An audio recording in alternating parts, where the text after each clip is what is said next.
Welcome back, guys, to another episode of The Ducky Show. Today, for you, I have a preview of the third day of the World Cup. We have 4 games today, but I'm going to be focusing on the big one, Italy versus England. So let's get right into it. Let's start off with what I think England's starting 11 will be tomorrow. We have a 4-1-4-1 formation, Joe Hart in goal, and then defense from left to right, Baines, Jagielka, Cahill, and Johnson. That holding midfield role will be filled by Steven Gerrard.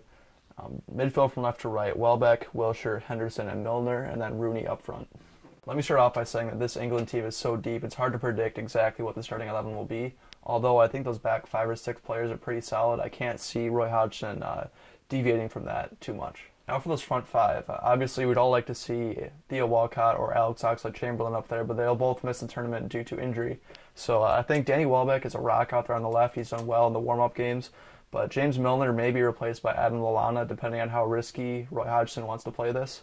But also, I think Rooney will have a spot up there somewhere. He may not be a striker. He may be dropping back to mark Andrea Pirlo out of the game, but he will have some role either as a center forward or a striker. Now for the pair of central midfielders that will be in front of Steven Gerrard, it's really anyone's guess. We could see Tom Cleverley in there, but I think Roy Hodgson will stick with his conservative tendencies and stick with caps rather than youth. Now let's look at the squad as a whole. Very experienced, obviously one of the most capped teams you'll see in the entire World Cup. Not a lot of youth, which maybe worries some, but I think against Costa Rica, under the right circumstances, Roy Hodgson will throw in players like Lallana or Tom Cleverley to get some experience and give us something to look forward to in the future. Now, if you had to point out a weakness, I think it would be the center-back pairing between Jagielka and Cahill. I think they might struggle to keep up with the likes of Mario Balotelli and the other strikers that Italy would throw at them.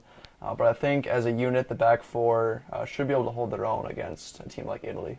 One of England's biggest strengths has to be its midfield. Steven Gerrard's ability to link up with the front line should provide some pretty good chances against an experienced Italian backline.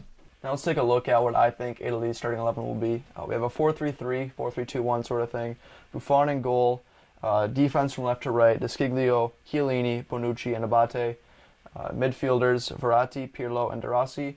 And then up front, we have Marchisio, Balotelli, and Candreva. The first thing we have to look at is how much chemistry there is in the back line. Buffon, Chiellini, and Bonucci all play for Juventus. The fullbacks, Desciglio and Abate, both Milan. They should all come together to form a backline that's almost impossible to break down.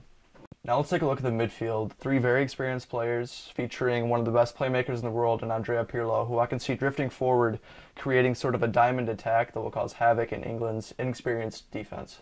And finally, we'll look at the front 3. I can see Marchisio and Candreva being used in cohesion with Abate and Desciglio, as well as Pirlo, to just pump in balls to Mario Balotelli, providing him with all the chances he needs to score goals.